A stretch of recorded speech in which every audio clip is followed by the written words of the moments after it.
Well, hello again, everybody. Welcome to the show. It is Wednesday, May 22nd, Hump Day, and we're talking about busts, post-NFL draft busts right now on Fantasy Football Today. Now, Jamie and Heath are here. Jamie gave his busts about a month and a half ago with Dave. Heath wasn't on that show, so today we're going to focus on Heath's busts and also some from the audience. Like we have a really interesting Tyreek Hill take from an audience member. We have a lot of votes for Drake London in my Twitter mentions, so we'll get back into that, even though we've kind of beaten a dead horse on that. But here's what we're going to start with, guys. Heath, you have two players at the top of your bust list, Josh Allen and Derrick Henry. I'm trying to figure out who's going to be drafted first. I'm looking at some industry drafts. I'm looking at some ADP. Let's just say, depends on your league, how early you draft quarterbacks. Maybe they're both going to be like round 3 picks, top 30 picks, something like that. Who's a bigger bust if they have similar draft costs, Derrick Henry or Josh Allen? So I think the easy answer to that is in analyst drafts and our drafts, Derrick Henry will be the bigger bust because he will be the guy who's drafted maybe in round 2 or early round 3, and Josh Allen will go after him. And in normal people drafts, Josh Allen's going to be a first round pick drafted as QB1, and he's going to be the biggest bust. What if they go back to back? 32 and 33. Who's a bigger bust? I would rather have Derrick Henry than Josh Allen. So I guess that would be in a one quarterback league. So I guess that would be me say, and I think that it's interesting you put them together because the case for both of them not being a bust is that they just run for 15 touchdowns again, and it doesn't matter. Okay, Jamie, what do you think? They go back to back, Derrick Henry and Josh Allen. Who's a bigger bust?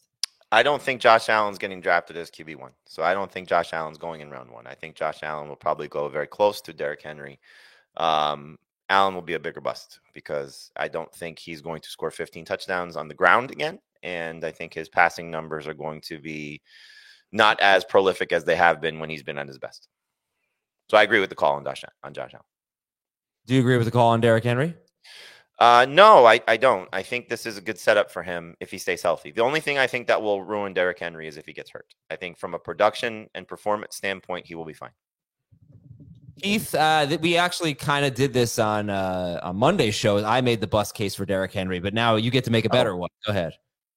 I don't know if I'll make the better one or not, but it definitely starts with the fact that you're talking about a 30-year-old running back on a team that's not going to throw to their running backs and historically has split up the running back touches.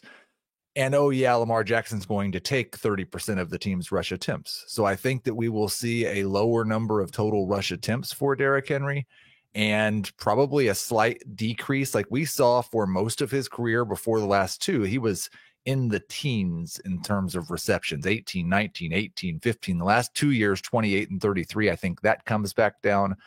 And we did see a little bit of a drop off in his efficiency as a rusher last year. I'm not sure that's going to bounce back. Yeah, the one angle that we didn't talk about, Jamie, with Derrick Henry was the splitting of carries. Forget about the Lamar Jackson carries, just the running back carries. As Heath mentioned it, Baltimore has the tendency to do that. I would love to see what the workload would have been for J.K. Dobbins last year if he didn't get hurt in week 1. But what do you think? Do you think there's anyone else that factors in any meaningful way for Baltimore? Meaningful way in terms of 10 touches per game, 15 touches per game? Like, what are we talking about? No, I mean, 15 would be Derrick Henry should be like an 8th round pick if someone else is getting 15. Well, I mean, touches matter in terms of receptions. He's not going to have a lot of catches. I don't know, do you think anyone gets more than 8 touches a game? No. You have Keaton Mitchell coming back from an ACL tear. I'm sure they're going to be careful with him and make sure he's healthy. He may be the running back of the future. He's certainly not going to be the running back of 2024. Justice Hill is kind of proven to be a guy that I don't think will warrant very many touches. It's easy to split up touches when you don't have a player like this. When you have Gus Edwards and J.K. Dobbins and, an aging Mark Ingram, I mean, it's a different story. It's a different conversation. This guy is an aging player, but they didn't bring him in or sign him to, I think, use him in a part-time role. This is still a guy that can get the job done. And the thing that I look at from what we talked about on Monday, and this is where I come out with him, and it's really the only way that I come out with him on this, is that he's stepping into a situation where the guy that was playing there before him, who is not close to the same caliber player, scored 13 rushing touchdowns in this offense, and that's Gus Edwards.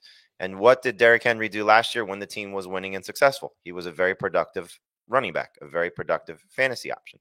this team is going to win more games than they lose.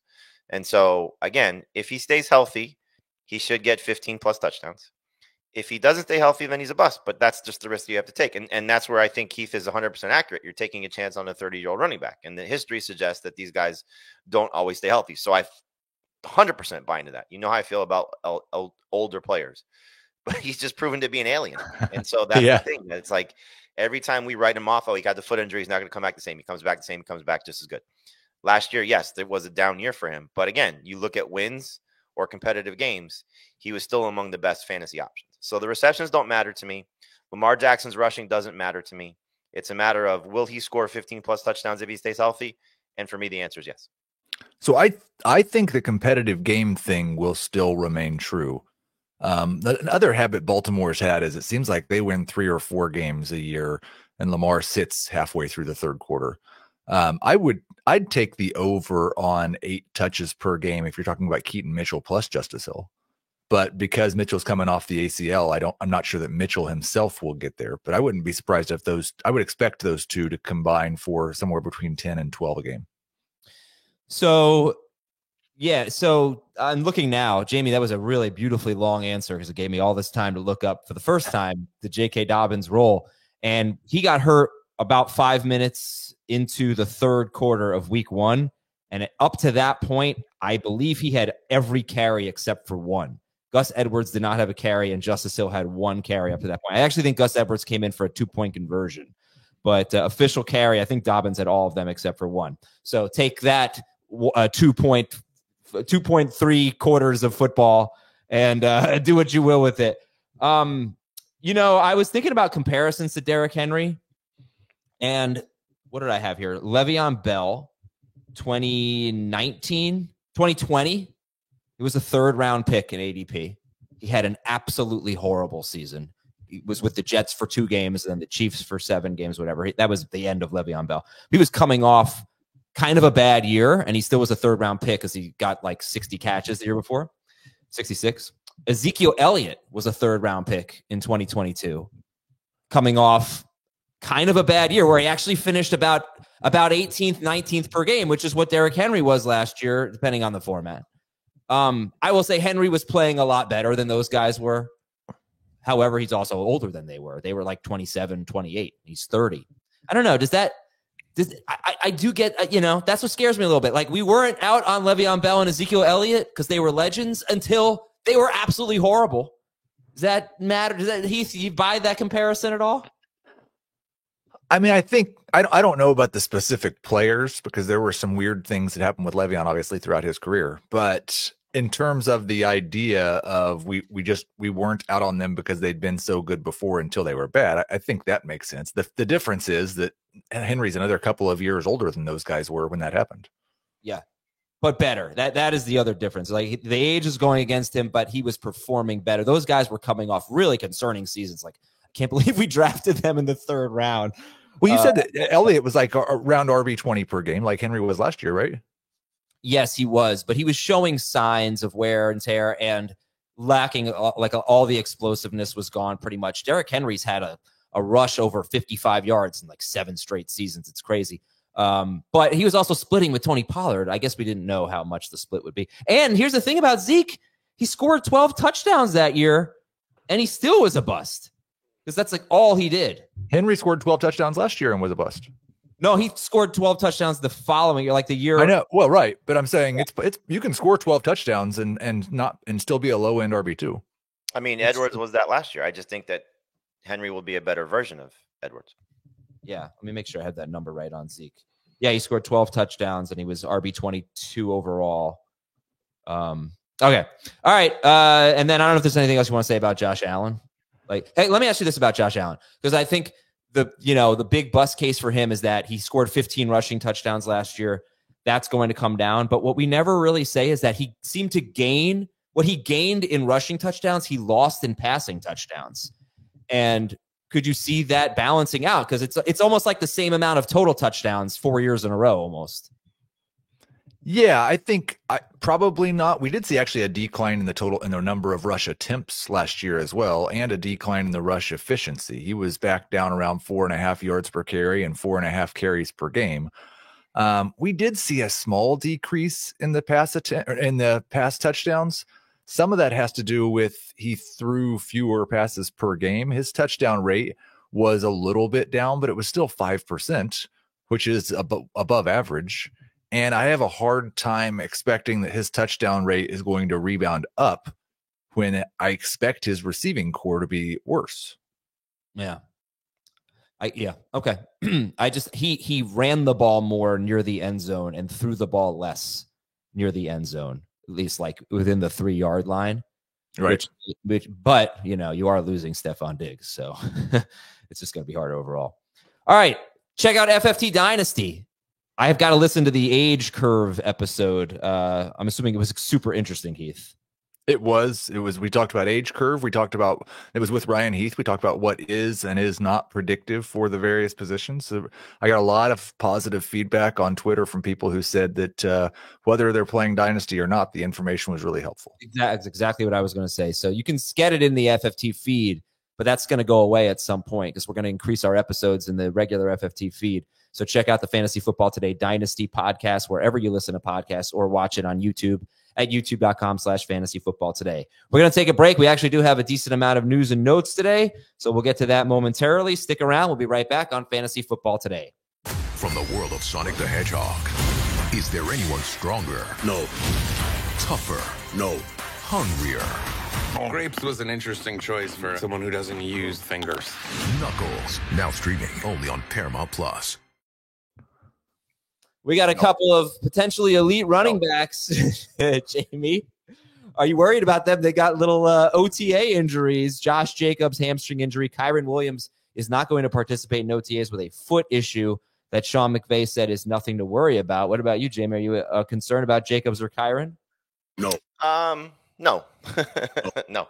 Not yet. I think the Kyren one is interesting just because of the Corum edition. I guess you make the same thing with Jacobs with the Lloyd edition, but the fact that it's at this point in the season, they're just going to be cautious. I mean, I think I didn't see exactly what Raheem Morris said about Bijan Robinson, but they're being cautious with him in Atlanta too. There's no reason to run these guys out there if there's something bothering them. If you want to make a case for Kyren Williams being concerned that he had foot issues in his rookie season, then I can understand that. But it'll probably push the ADP of any drafts that are going on in whatever form, best ball, rookie only, for guys like Corum and Lloyd. They might bump up a couple of spots because, maybe there's the chance that they play sooner rather than later. So I understand that. But as of now, no. Okay. Matthew Stafford was on the field for OTAs. There's some players who are in contract situations that we don't know if they're going to participate or not. Matthew Stafford was a yes. T. Higgins is a no. And T. Higgins is the only franchised player, the only player that got the tag that hasn't signed it yet. So he actually cannot participate in OTAs. Brandon Ayuk sitting out right now. Justin Jefferson, Tristan Wirfs, offensive tackle for the Buccaneers. These guys are looking for new contracts. Daniel Jones. I didn't say CeeDee Lamb. No, I think I said that one on Monday, maybe. But I should have said that. CeeDee Lamb as well. Daniel Jones recovering from the ACL injury. What? Tua is with the Dolphins, even though he's dealing with a contract situation. Yeah, so we have a note about his physique coming up. Okay, Daniel Jones recovering from the torn ACL. He is participating in OTAs, so it looks like good chance he'll be ready for week 1. Aaron Rodgers has no restrictions in OTAs, but Mike Williams, coming off the ACL injury, he has not been cleared for football activities. Tua has lost 10 to 15 pounds. He's down to about 220 pounds, whereas Lamar Jackson has lost about 10 pounds from last year, and he's down to 205 pounds. That is light for Lamar Jackson. I don't know if anybody cares about that stuff. No. Yeah, it's important. Look, Lamar knows he doesn't have to do anything near the goal line anymore. That's true. Justin Fields, according to The Athletic, is competing with Russell Wilson for the starting job. Russell Wilson Justin Fields is a sneaky super flex pick right now. And there were 2 quotes yesterday that I liked. One was from Justin Fields. I don't plan on sitting the whole year. So keep that in mind if you are in the Russell Wilson camp. And Aaron Rodgers saying, I can still throw it with the best of them. Yep. He's such a humble guy, though. Very humble. It was unusual to hear him say something like that. I think the interesting thing with the Steelers is like if you don't believe in Justin Fields as a passer, it might sway how you feel about George Pickens. If you like the chains, if you like people trying to walk in a straight line for like 30 yards and measure something, well, we might be done with those. The NFL is going to use optical tracking instead of chains in the preseason to determine first downs. It's 2024. I think it's about time for that. Hopefully they'll keep it going in the regular season. Patriots guard Cole Strange could miss, weeks, maybe a couple months in the regular season. He's got a knee injury. That's a tough blow for the Patriots. Saints head coach Dennis Allen said that cornerback Marshawn Lattimore will be on the team in 2024. They plan to move forward with him. And an interesting quote from Dolphins safety Javon Holland. He said, the difference between former defensive coordinator Vic Fangio, who's now the Eagles defensive coordinator, and current defensive coordinator Anthony Weaver, it's a complete 180. And the fact that Weaver is a good person makes a difference.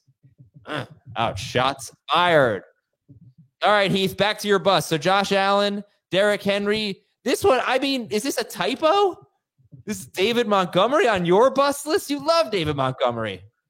Yeah, I buy into the fact that Jahmyr Gibbs is going to have a larger role, and a lot of Montgomery's production came early in the year when Gibbs was either being limited by the Lions or was actually hurt. 2 of his 3 games with over 100 yards, 5 of his 13 touchdowns came in 3 games early in the year. The only game he had all season with more than 3 targets. I don't know exactly where Montgomery is going to end up getting drafted. I don't want to draft him as a starter. He's a number 3 running back for me. Me, oh my, I don't know what is happening. It's bizarro day. I'm looking at the last 2 drafts that we did, half PPR and full PPR after the NFL draft. And I drafted David Montgomery in both of them in the 5th round.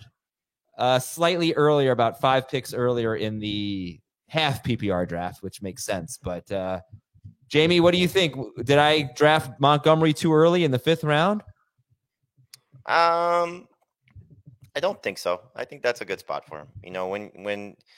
And I don't necessarily disagree to call him a number 3 running back. I think when you start to get basically past like RB16, RB17, 18 range, they're all kind of blend together, the next 6 or 7 guys. So I don't know who Heath has ahead of him that's of note that, I would say Montgomery's better.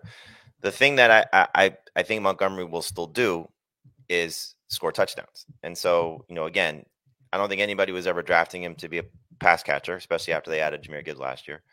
They've now gone 2 years in a row with a slower, less explosive option on their own team as that goal line guy. And I don't think that's going to change. Jamal Williams led the NFL in rushing touchdowns 2 years ago. David Montgomery, you see here, 13 rushing touchdowns last year. I think they like that. I think Dan Campbell likes having that physical presence. And so, yes, Gibbs will have a bigger role. Yes, Gibbs is the better of the 2. That goes without saying. But I don't think that David Montgomery is completely going away. So you just said it. You could still score 10, 12 plus touchdowns and not be an elite fantasy option. But back end RB2 range, that's kind of where David Montgomery is expected to be drafted. And I think that's kind of the expectation of what you should have and how he will perform. Yeah, the rankings are crazy here, right? Right now in PPR, Dave and Jamie have Montgomery 18th at RB 18, and Heath has him at RB 31. I'll tell you this, Heath. What do you think about this stat? Last 9 games of the season, that's when Montgomery came back from the injury. So Jahmyr Gibbs had established himself at that point. Gibbs was RB 10 per game in half and full PPR. Montgomery was top 13 overall, but per game, RB 18 in half PPR, RB 20 in full PPR. So that's exactly where Jamie basically and Dave have him ranked. That's exactly where I drafted him. Pretty much, I drafted him as RB 18 in the half PPR league. You have him 31st. So he did that with a 17-game pace of only 236 carries and 19 catches, but 13 touchdowns. Right. If I remember correctly, Gibbs was actually getting a little bit more work in the red zone and inside the 10 in the second half of the year. He had 1 more rushing touchdown than Montgomery had in those final 9 games. I don't have like a big gap between RB 20 and RB 30. And so it took just a little bit of a change to his usage to drop him down in those projections. But I do think that I expect for Gibbs to have a larger share of the role than he had in those final 9 games last year. Yeah, I mean, in those last 9 games, Montgomery scored 7 touchdowns and Gibbs scored 8. And they had basically the same amount of carries inside the 5-yard line, 11 for Montgomery, 10 for Gibbs. But then the postseason came, and Montgomery had 8 carries inside the 5-yard line, and Gibbs had 0. So Dan Campbell loves David Montgomery. What is the difference between Montgomery and Raheem Mostert? Age. Better offensive line. Yeah.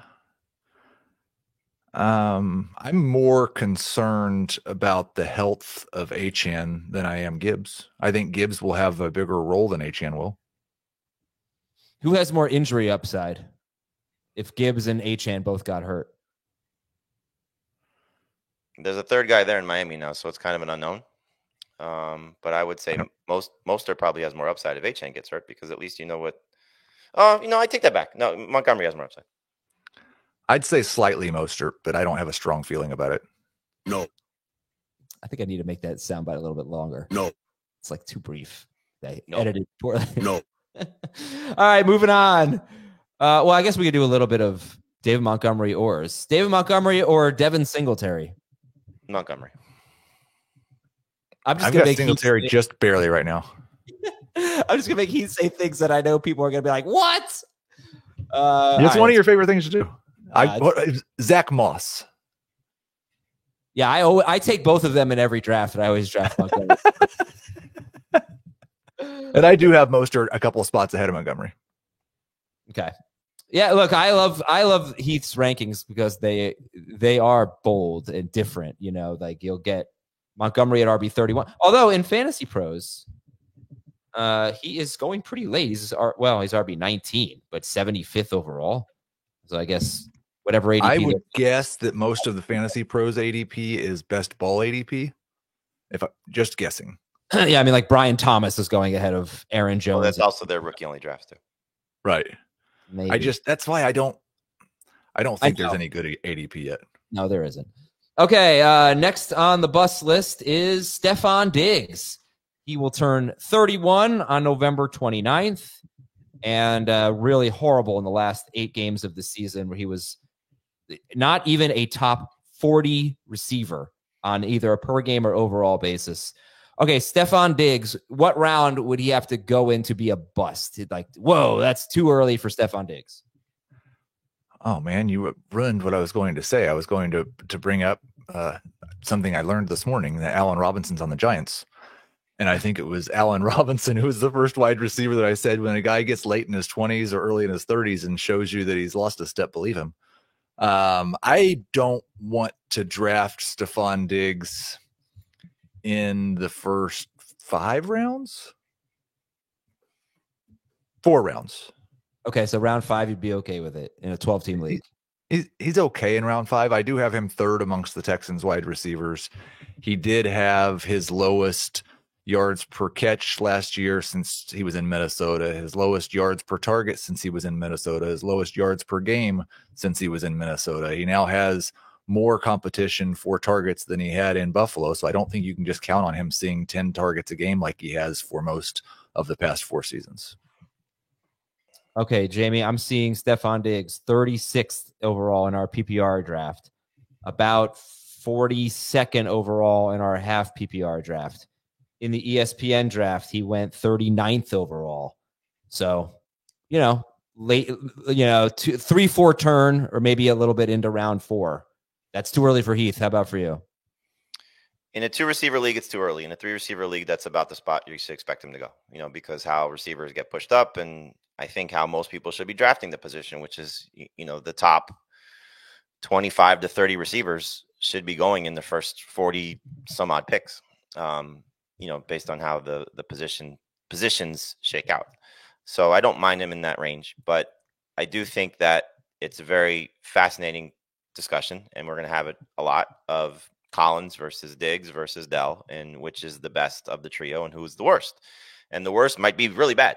just based on how history tells us that it's difficult for 3 receivers to finish in the top 24. And so how far off will the third one be if all 3 do not get there?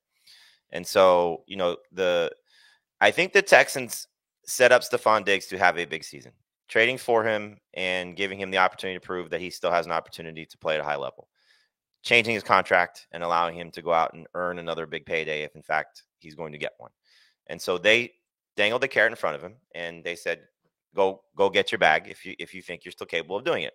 And that sort of gives me a little bit of hope that he's not going to, not that he took plays off or whatever, but there was stories going into last year at this point about he was disgruntled in Buffalo, and it may have played itself out over the course of the season. So he's with a quarterback on the rise. He's with a guy I think that will value him. He's with the team I think that's going to give him an opportunity to succeed.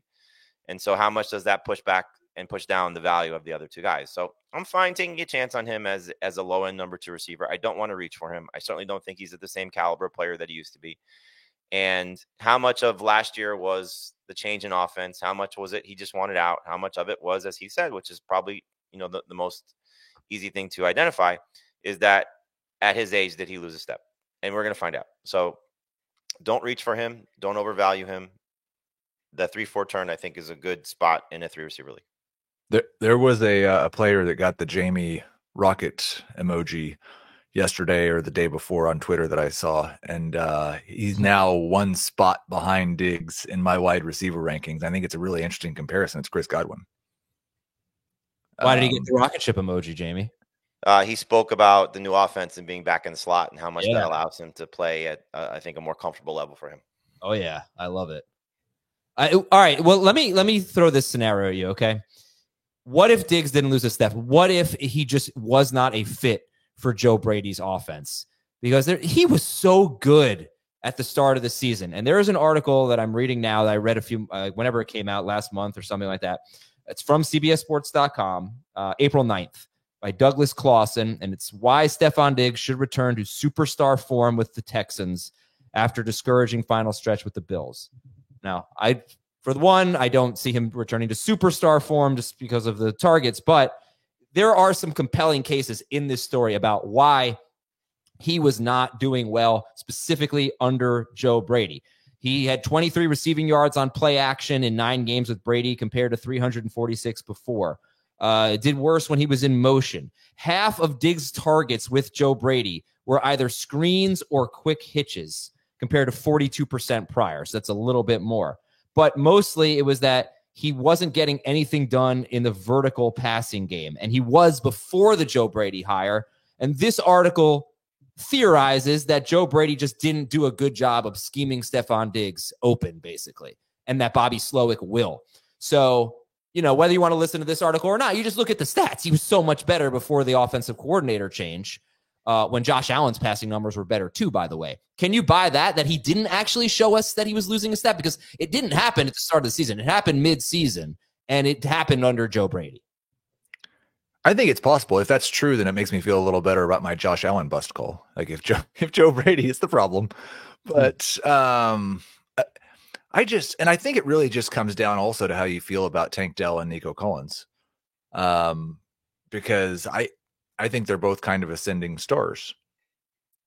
And I don't think that they, especially with the way that Stroud seems to feel about Dell, I don't think they'd bring in Diggs and just sideline one of those 2 guys. Would you guys rather have Stephon Diggs or T. Higgins? Higgins as of now, but obviously his status will determine it. I'm a little lower on Higgins, I think, than the crowd, so I do have Diggs just ahead of him. Diggs or Kupp? Kupp. Wow, they're very close for me. I'll lean Diggs right now. No, I'll take Kupp. Diggs or a commercial break? Commercial. No. No. All right, we'll be right back. We'll talk about Keenan Allen and Heath's worst bus call and Brock Bowers after this. When you need your sports news anywhere, we've got breaking news to bring you. Then get your sports anytime you want them. Big trade news overnight to discuss. Because we know you need sports all the time. A lot of movement in the rankings this week. A legend adds to their legacy. We're bringing you that breaking news right here on HQ. CBS Sports HQ, anywhere, anytime, all the time. Okay, Jamie, I don't think you're going to argue too much with the Keenan Allen bust call, right? That's what Heath says. Keenan Allen did. He ended up in round 7 in our most recent draft. And yes, the 6-7 turn. So let's say just round 7 in our 2 drafts. Let's see the ESPN draft. I think I did actually. He was 68th. Went through over this on Monday a little bit. We were talking about Odunze. Yeah, I expect that he's going to have an ADP higher than round 7 in full PPR, but that could be wrong. And I don't have him in round 7. I've got him in round 8. And no disagreement from Jamie, I assume. No, as we talked about, with the show on Monday, that it wouldn't be surprising if Rome Odunze is better than him, and obviously DJ Moore is better than him. I've said this quite a bit. He was on my bus list earlier as well. That the change of environment scares me. Going to Chicago, going to play, in this weather could be a problem. As the season gets colder, the season goes on as the weather gets colder. He's not going to be, seeing the same level of targets that he's had, which has been a huge part of his success, and look, he was awesome last year as he entered his early 30s. So, I don't think it was necessarily an age thing. You have to wonder, how much of the injury was they're out of it and Herbert's not back. Why should I come back to play for this? And even the team maybe said, we don't want you to get, further injured. Or he actually was hurt. And, you have to worry about that at some point being an issue. So, yeah, I'm in total agreement with that. And I do think that this is one of those situations where the name will still carry some weight and you may get disappointed with the production. It's almost like everything that concerns me about Diggs is slightly more concerning for Allen, except for the fact that Allen didn't have the fall off last year, but he's older. I don't think the Bears pass offense is going to be as effective or efficient as the Texans pass offense this year. Jamie mentioned it, the weather. At least Diggs gets to play in a dome and in the South. Allen's going to play some terrible weather games. And I think that DJ Moore and Rome Odunze are probably better than Nico Collins and Tank Dell as a duo. So yeah, it's a bad situation, I think. And I would expect that there's fewer pass attempts for the rookie Williams than there is for the second year Stroud. Would you guys rather have Keenan Allen or Jordan Addison? Addison. Especially with Hawkinson hurt. Right now, I've got Allen just ahead of him. How about a guy that Heath took just before Keenan Allen in one of our drafts, Cortland Sutton? I'd rather Sutton. For now, Sutton. All right, should we get to Heath's worst call? I knew this was coming. Malik Neighbors, what? All right, so I have no idea what his ADP is going to be. Let's see where he's been going. Went in round 5 in one draft of ours. Went in round 6 in one draft of ours to me. And in the ESPN draft, he went 49th overall. So they do 10 team. So are you starting to agree now? Well, it's really okay. As wide receiver 24, yes, too early. He went ahead of Zay Flowers, Chris Godwin, Tank Dell. Yeah, I think he should be more like wide receiver 30. Where do you have him? Wide receiver 43. And JB, I think like 4 rookie wide receivers, if they come in and get 25% of the team's receiving production, they are awesome. Like really, really awesome. And you look at the New York Giants over the last 4 years, 2,886 yards and 15 touchdowns, 31-57 and 17, 31-96 and 15, 30-26 and 12. 25% of that, if he's just every bit as awesome as we think he is somewhere between 700 and 800 yards receiving and about 4 touchdowns. So just for comparison's sake, I'm just going to look because I doubt you know off the top of your head. Justin Jefferson's rookie season was 2020. He had 1,400 yards out of 1,400 divided by 4,265. He had 32.8% of their production. So, okay, the Neighbors can do better than 25. Justin Jefferson? He can do better than 25%. But here's the thing. I don't think we should sit here and say he can't do better than Justin Jefferson. I think there's a no, he can't. Jano Jones can't do that. But I think he could get like 1,200 yards.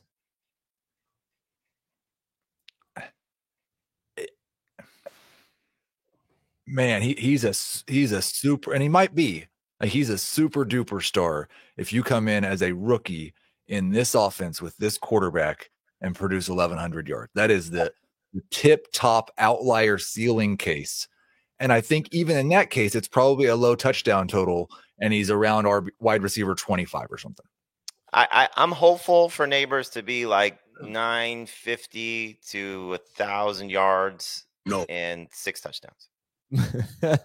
I want more than that. Well, obviously, you want more than that. Yeah. I think, look, there's 2 sides to this. There's obvious the side that Heath is coming out on, which history tells us that it's difficult for Daniel Jones to support this type of receiver to the level that I think people want. Also, the other side of it is he's never had a receiver of this caliber. There's no history of him with a receiver like this. That's what I'm saying. He's never supported a receiver. Yeah. He's never had this type of receiver. And he basically retired Kenny Golladay coming off of what we thought. He just completely ended his career. Well, that won't happen with Neighbors. Look, if he's every bit as good as he can be, he's going to elevate Daniel Jones or Drew Lock. And the reason I bring that up is if Jones is not ready to go week 1 and Lock comes out and plays well, maybe he keeps the job for a while. You want to talk about another bargain for Superflex leagues, Drew Lock should be one of your last picks also. And so there's Brian Daboll's coming from a situation where that's what changed his quarterback was Josh Allen was good on the cusp of becoming great and got Stephon Diggs.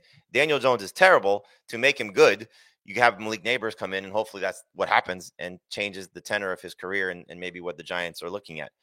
There's also the potential of he's just good and Jones still sucks. So yeah. For sure. I think if you said it best on a show a couple weeks ago, Adam, about when to draft Malik Neighbors, when you feel like you're drafting Malik Neighbors, is when we get to that point in the receiver rankings where it just feels like there's a drop off, and he's a little bit before that for you, I think. And so that feels like a good spot to take a chance on a player like this. He should be considered a number 3 receiver. Taking him in, what do you say, the ESPN draft, 49th overall? Yeah. And that's 10-team league, right? So way too soon. If you're talking about end of round 5, round 6, I think the round 5 pick was Jacob Gibbs, if I'm not mistaken. He tends to gravitate towards, the younger rookies or the younger players and the rookies. Round 6, I know, was you, and that's, I think, an okay spot for him. I would prefer him in round 7, but round 6, I think, is okay, depending on how many receivers have gone off the board at that point. I mean, Eli Manning had a 69.4 passer rating in 2013. And then Odell Beckham came in. He missed the first 4 games of the year, and he had 1,300 yards and 12 touchdowns in 12 games. And Eli Manning went from a guy who looked done to having a 92.1 passer rating in 2014. Mike Evans was the number 13 receiver as a rookie in 15 games. His quarterbacks were Mike Glennon and Josh McCown. They threw for 3,623 yards and 21 touchdowns. In 16 games. In 16 games. So 20 500 yards more than Daniel Jones or the Giants have thrown for the last 4 seasons. What do you think they would have thrown for if they didn't have Mike Evans? That's my whole point here. It's like, can Daniel Jones get to 3,500 yards? I don't think that's crazy. The team. I think you got to put it at the team. Fine, the team. I would feel better about Neighbors if current Eli Manning was the quarterback. Would you feel better about him if Drew Lock were the quarterback? Maybe. I would. I mean, probably would. Yeah. I mean, I don't know, not significantly either way. Because it's not just that Jones is terrible as a passer. It's that he's going to take off and run a bunch too. And that it seems like that Daboll has decided if Daniel Jones is playing, the best way to have a chance to win is to throw as little as possible. Yeah. No, you're right. But I would just like to see. They also had Barkley that season too when they were sick. Right. If Neighbors becomes the focal point of the offense, just like Darren Waller last year. That was awesome. Okay. Let's go that to one preseason game. That one drive. I was at that game. It was terrific. Brock Bowers is your last bust here. Did you see a story yesterday about Waller, by the way? That it's like, make a decision or we're cutting you. Oh, really? That wasn't from anybody from the team. That was a report. Oh, no. Well, and is Malik Neighbors happy to be on the Giants? No, he's really not. No. Talking bad about the jerseys yesterday. All right, look, everyone's talking bad about the jersey. He's just trying to be one of the fans, basically. Thankfully, we know that Brian Daboll's really patient with first-round rookie wide receivers that aren't necessarily happy. All right, let's talk about Brock Bowers now. Tony, right? What'd you say? No, he did not. No. He was the year after. Yeah, the second year too. This is not an anti-Brock Bowers take. It's an anti-situation take. I think like we've seen 2 seasons of Davante Adams in Las Vegas, and he has 355 targets in those 2 seasons. Down the stretch, they went run heavy, and Davante Adams is still averaging like 12 targets per game. I think they might throw it 28 to 30 times a game, and 35% of those are going to go to Davante Adams. That makes it really difficult for Bowers to be a starting fantasy tight end, especially on a team that's probably not going to have a lot of passing touchdowns. I'm guessing you would not have taken him ahead of Evan Ingram as he went in one of our recent drafts. I certainly would not take him ahead of Evan Ingram. Or David Njoku? I would rather have Njoku. Jake Ferguson? I'd rather have Ferguson. Darren Waller? No. I'll take Brock Bowers. Jamie, do you ever get excited to draft Brock Bowers? Yes. No. Oh, sorry. Yes. Yes. Okay. The thing that I'm curious about, I don't disagree with what Heath said about the pass volume. The Davante Adams numbers are a little bit inflated. He had 21 target game in that 4-game stretch, so I don't know if that's going to be the norm over that time. But can he leapfrog Jakobi Meyers to be the second target getter in this offense? And that would not surprise me. Remember, Jakobi Meyers was brought to this team with Josh McDaniels. And while he did play well last year, even after the change, this is now the first draft pick in the first round of this new regime. And so how much will they feature Bowers, maybe even to the extent of hurting Davante Adams, which I think will have to be the case if Bowers is good. And so I think if you're drafting Bowers and the 3 tight ends you mentioned, we'll discard Darren Waller, but Ferguson and Njoku. Ferguson, if you buy into his upside changing or his ceiling changing, then I think it's easy to go Ferguson. If you're buying into what Njoku did last year over the course of the season and hoping that's going to be the norm with Deshaun Watson, then that's fine. Buy into that. But those are the 2 tight ends, I think, where he comes into play. You know, he shouldn't be drafted ahead of Ingram. Shouldn't be drafted ahead of Kittle. Shouldn't be drafted ahead of Pitts. This was not the most ideal landing spot for him. But it's not a bad idea if you are drafting Bowers to take him with a Ferguson, to take him with a Njoku, to pair him maybe with Hockenson, and just to see if, you know, the beginning part of the season, Bowers gets off to a good start and then Hawkinson's back. You know, that's not my ideal situation to pair those 2 tight ends together because it could be awful for both of them. But you get the point. You know, you're taking a chance on, you know, hopefully somebody that can help you if Bowers does struggle. So I also think that people should not look at what happened last year and say, he's the next Sam Laporta. Rookie tight ends don't usually do that. And so, you know, if you are looking for a rookie tight end comp, look at what Dalton Kincaid did. Look at what maybe the combination of Musgrave and Tyler Kraft did. You know, that's kind of what rookie tight ends tend to give you. You know, Laporta was, you know, a fluke of nature, you know, with how he performed. So to draft him as a number 1 guy could be a huge mistake just across the board. Hey, speaking of Sam Laporta, let's go to our audience busts. And remember, Man vs. Life, he gave us one last week, tweet, or whenever we read tweets. I think it was actually on Monday, sorry. He said, Sam Laporta, he calls him Touchdown Laporta. Won't be a bust, but for his ADP, he will be. More Gibbs, more JMO, more Demont. I think we could have just probably put their full names. Can he really get all those touchdowns in the green zone? So Sam Laporta, a bust candidate. What do you guys think? I mean, there is the potential for him to be a bust. You know, there also is, I believe it's 67 targets that are vacated from Josh Reynolds. And so where do those go? Do those go to Jameson Williams, which would be the hope, and Laporta's target share stays the same? Do those get sort of, you know, trickle down to everybody? And it's more from Laporta. You know, he's easily the second guy in this offense from a passing standpoint behind Amon-Ra St. Brown. And this offense stayed the same. You know, the fact that they were able to, you know, keep coordinator, keep quarterback, and, you know, hopefully building on what we saw last year. I mean, I don't think Laporta is a bust. I think it's going to be frustrating for someone who takes Laporta and then watches potentially Travis Kelce, Trey McBride, or Mark Andrews outscore him. And if it's by a lot, then you're going to be frustrated. And that's I like Laporta in round 3. And I think in full PPR, like maybe even slightly early round 3. but I don't really think there should be hardly any separation at all between Laporta, McBride, Andrews, and Kelsey. And so I think we're going to see at least one of those guys go around later than him. And I'm going to rather take those guys in round 4 than him in round 3. I got some votes for Drake London as a bust. And I mean, we've spoken about this so much. I feel like I'm coming off a little bit too negative on Drake London. I actually don't really think he's going to be a bust. Like, I think I'm questioning his upside a little bit. It's weird because Drake London is going to get pushed up so much by draft position. He could almost be a breakout and a bust in the same season. Like, he's going to be drafted much, much higher than what anything he's ever done. And I think he's going to be better than he's ever been, but I don't think I'm going to be able to draft any of them. Well, when would you draft Drake London? Round 4. Oh, no, you're not going to be able to. Sorry. I know. Jamie, you round 2 on London?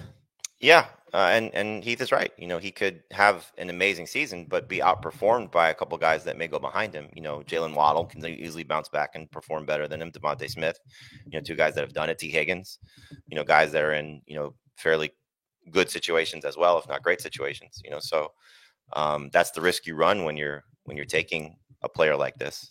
But the hope is that his pedigree, his now quarterback upgrade, system upgrade, all those things, lend itself to him producing at the opportunity that's available to him, which could be top 10 fantasy option. I think he kind of reminds me of Michael Pittman. And I still don't know how high the ceiling is for either of those players, London and Pittman. I'm not sure we've really seen what they're capable of. Hopefully, I think we'll see that this year from London. We'll find out. But I just think he's so clearly the number one guy. I can't see Pitts out targeting him. And they just don't have that much target competition. I feel like there's a pretty high floor for those guys. Well, I feel like there's a high floor there was a high floor for Pittman last year because of Minshew. I don't know about that this year. In fact, I would nominate him as a bust. Yeah, I was just thinking the same thing. He has that potential. He's going to be drafted in the same range. Back end of round 2 is most likely where Pittman's ADP will settle in PPR. But as we saw last year, touchdowns still escaped him in his offense. And now they added another receiver. Josh Downs should continue to improve. And you're getting a full season of Jonathan Taylor. So full season of Richardson, full season of Taylor. How much running will that offense have to take away from Pittman? So, yeah, it's not a bad call. Okay. It's a half-hearted call anyway. But Andy says, I'm worried about a Tyreek Hill drop-off in the fantasy playoffs. I think kind of overall, he said more targets for Waddle, Malik Washington, OBJ. But then the fantasy playoffs are at Houston, home against San Francisco, and at Cleveland, which is a cold weather game and, not necessarily good. But that's a kind of an interesting call. And we were worried about that last year with Tyreek Hill because his fantasy playoffs were the Jets, Cowboys, and Ravens. He missed the Jets game. He scored 19 points against the Cowboys, which was good, but not amazing, below his season average. He scored 13.6 at Baltimore, 6 catches for 76 yards. So, Heath, what do you think? Playoff bust, Tyreek Hill? I'm not as worried about it this year as I was last year. That's only 1 bad weather game versus, I think, 2. And I would expect the game, like at home against San Francisco, could very easily be a shootout. At Houston could very easily be a shootout. So not as worried. There's actually only 1 bad weather game last year, too. But you had that Jets matchup at home, which was super tough. But they had at Baltimore last year. If he gets you there doing what he's capable of doing, you're not going to be upset about him. Yeah. Mike says Marvin Harrison's ADP doesn't leave much room for profit. Huge talent, will eventually be great if there's a.